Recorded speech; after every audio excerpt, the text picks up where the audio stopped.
हनीयसे च नमो वृक्षेभ्यो हरिकेशेभ्यो नमस्काराय नमः शम्भवे च मयो भवे च नमः शङ्कराय च मयस्कराय च नमः शिवाय च शिवतराय च नमः स्तुत्याय च कूल्याय च नमः भार्याय च भार्याय च नमः प्रतरणाय चोत्तरणाय च नमः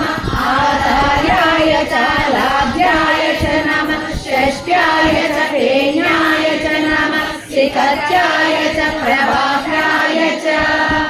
नमः